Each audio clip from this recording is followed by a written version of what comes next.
Improving the way you do business, whether it's implementing Lean Six Sigma or a new technology, doesn't automatically result in value. It results in a potential for value. It's common that after you've implemented an improvement project that the value potential of that improvement was wasted. It's a common belief that if value of a project wasn't realized, that the project was a failure.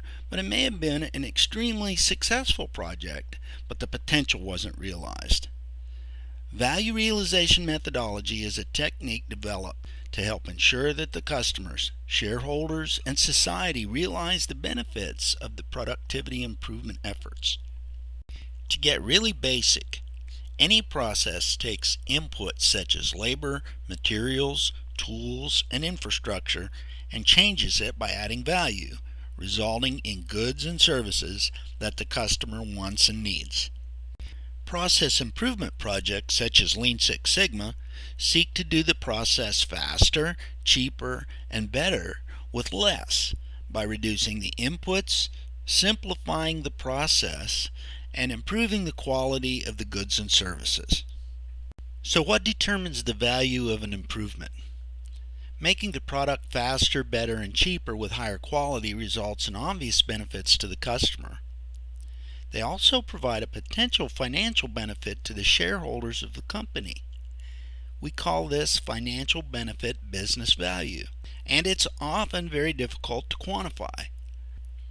Unsuccessful projects don't result in increased business value, but all too often even successful projects don't result in increased business value. Now this requires some explanation.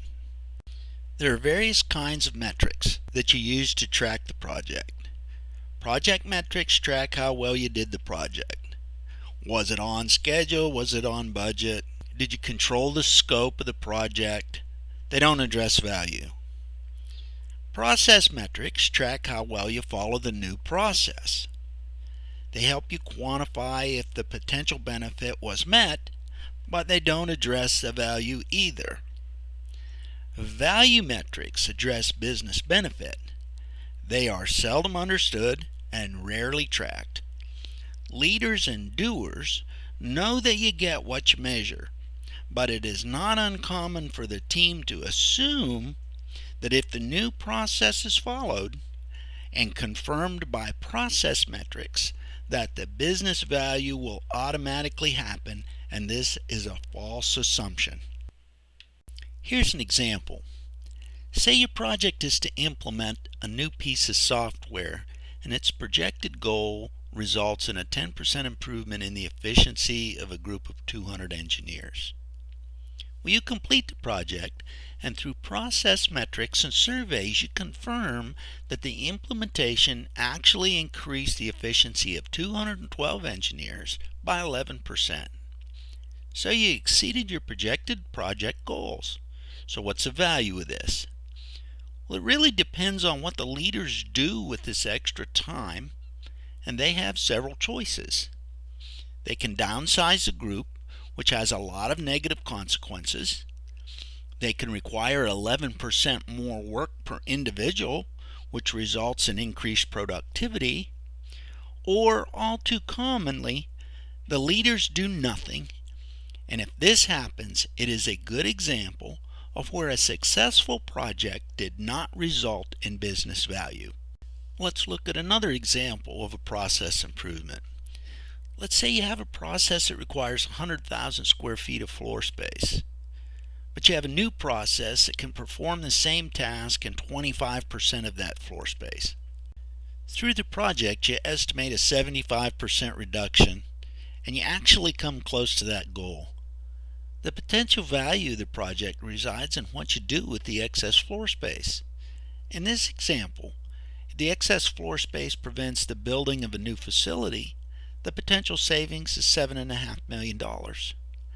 Renting to another business unit results in $1.5 million savings. If you quadruple your production to take advantage of the excess floor space, it may be worth as much as $100 million. If nothing is done with the excess floor space, there is no savings.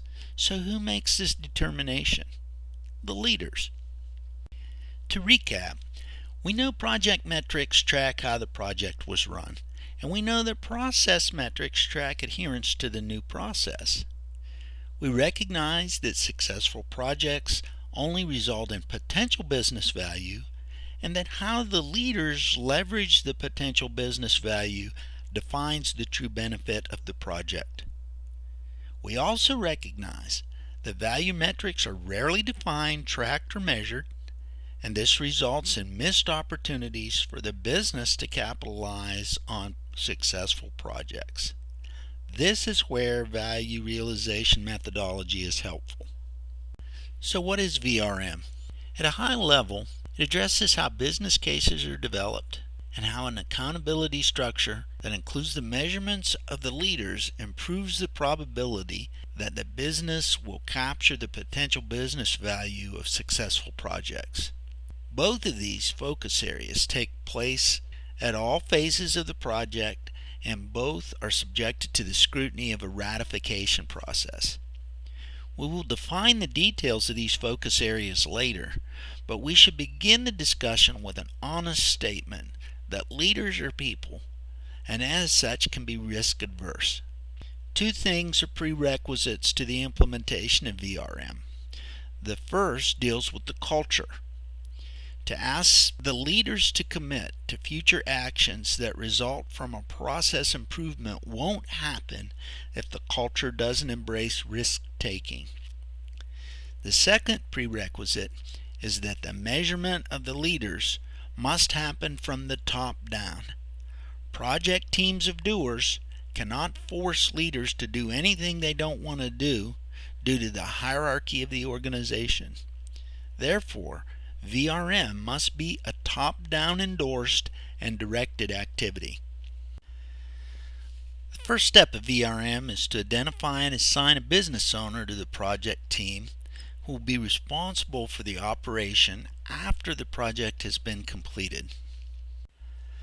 The business owner must have ownership for defining the value proposition, because under the VRM methodology, he or she will be responsible for capturing this potential business value at the project completion.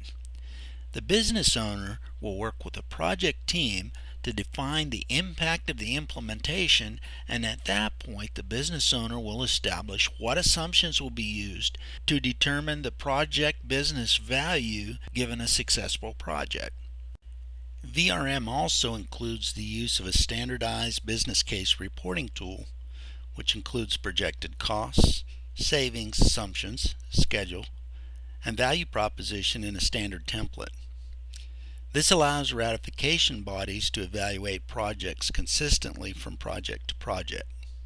At all stages of the project, the business case for the project, including the value proposition, must be presented and ratified by the project oversight leadership team. At that level, all members should be able to articulate the benefits of the project and understand the changes that will be required as a result of a successful implementation.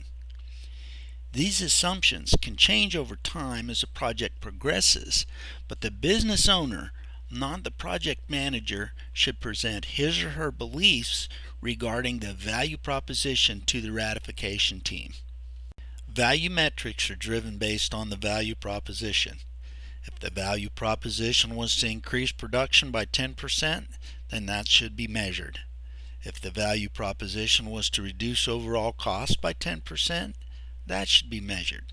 The overall impact of doing the project should be what drives the value proposition, and that should be what gets measured, and the business owner is a person responsible for making it happen. The first step of establishing an accountability structure is to define a process flow swim lane. This is a classic Lean Six Sigma tool that defines the requirements of the doers and the sequence of events and interrelationships which are planned in the new process. The next step is to identify points in the process where leaders must perform high-impact tasks to ensure that the process is being followed. The development of these steps is done with the assistance and the agreement of the leaders impacted by this effort. By recapping these behaviors, it's possible to compile a plan which addresses necessary key events that must take place for the process to be successful, including the events that must be done by the leaders. The accountability structure is then ratified by the leader's management team. This allows the leader's manager to include these events in the leader's individual performance evaluation and hold the leader accountable for not only the key behaviors of the doers, but also the required activities of the leader. Some challenges seen in the rollout of value realization methodology revolve around training of the leadership. Everyone must understand the expectations at the various levels. Also, the lack of a business owner will result in a disconnect between the business and the project team. As we mentioned before, risk aversion and a punishing culture will create a reluctance for the leadership to commit to the value proposition. If the leadership of the organization has no appetite for such a commitment, it won't happen, resulting in a suboptimum value realization. Suboptimum value realization hurts everybody: customers, shareholders, and society. The Innovanet team leveraged Lean Six Sigma skills and behavioral science skills to help address situations where successful projects didn't result in business value. Please feel free to contact us. Thank you very much for your time.